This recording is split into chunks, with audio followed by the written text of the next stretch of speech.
Athens 2,400 years ago. It's a compact place.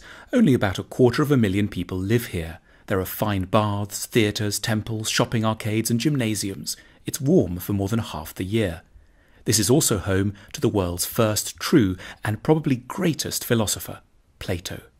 Born into a prominent and wealthy family in the city, Plato devoted his life to one goal, helping people to reach a state of what he termed eudaimonia, or fulfillment.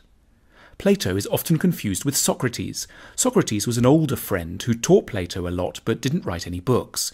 Plato wrote lots of them, 36, all dialogues, beautifully crafted scripts of imaginary discussions in which Socrates is always allotted a starring role, among them the Republic, the Symposium, the Laws, the Meno and the Apology. Plato had 4 big ideas for making life more fulfilled. First big idea, think more. We rarely give ourselves time to think carefully and logically about our lives and how to lead them. Sometimes we just go along with what the Greeks called doxa, or popular opinions. In the 36 books he wrote, Plato showed this common sense to be riddled with errors, prejudice and superstition. Fame is great, follow your heart, money is the key to a good life. The problem is, popular opinions edge us towards the wrong values, careers and relationships. Plato's answer is, know yourself. It means doing a special kind of therapy, philosophy, subjecting your ideas to examination rather than acting on impulse. If you strengthen your self-knowledge, you don't get so pulled around by feelings. Plato compared the role of our feelings to being dragged dangerously along by a group of wild horses. In honour of his mentor and friend Socrates, this kind of examination is called a Socratic discussion. You can have it with yourself or, ideally, with another person who isn't trying to catch you out, but wants to help you clarify your own ideas. Second big idea, let your lover change you. That sounds weird if you think that love means finding someone who wants you just the way you are. In a Symposium, Plato's play about a dinner party where a group of friends drink too much and get talking about love, sex and relationships, Plato says, true love is admiration. In other words, the person you need to get together with should have very good qualities, which you yourself lack. Let's say they should be really brave or organised or warm and sincere. By getting close to this person, you can become a little like they are.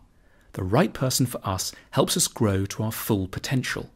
For Plato, in a good relationship, a couple shouldn't love each other exactly as they are right now. They should be committed to educating each other and to enduring the stormy passages this inevitably involves. Each person should want to seduce the other into becoming a better version of themselves. 3. Decode the message of beauty. Everyone pretty much likes beautiful things, but Plato was the first to ask, why do we like them?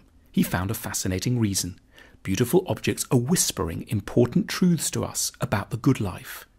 We find things beautiful when we unconsciously sense in them qualities we need but are missing in our lives. Gentleness, harmony, balance, peace, strength. Beautiful objects therefore have a really important function. They help to educate our souls.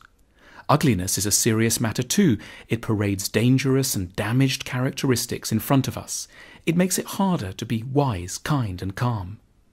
Plato sees art as therapeutic. It's the duty of poets and painters and nowadays novelists, TV producers and designers to help us to live good lives. 4. Reform society. Plato spent a lot of time thinking how the government and society should ideally be.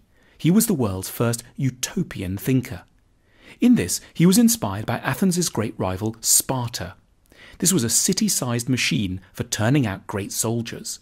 Everything the Spartans did, how they raised their children, how their economy was organised, whom they admired, how they had sex, what they ate, was tailored to that one goal.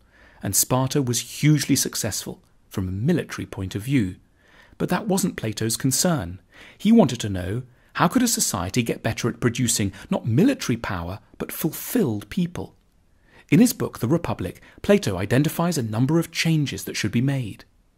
Athenian society was very focused on the rich, like the louche aristocrat Alcibiades, and sports celebrities like the boxer Milo of Croton.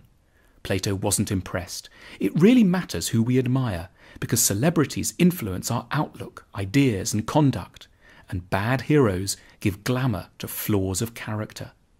Plato therefore wanted to give Athens new celebrities, replacing the current crop with ideally wise and good people he called guardians, models for everyone's good development.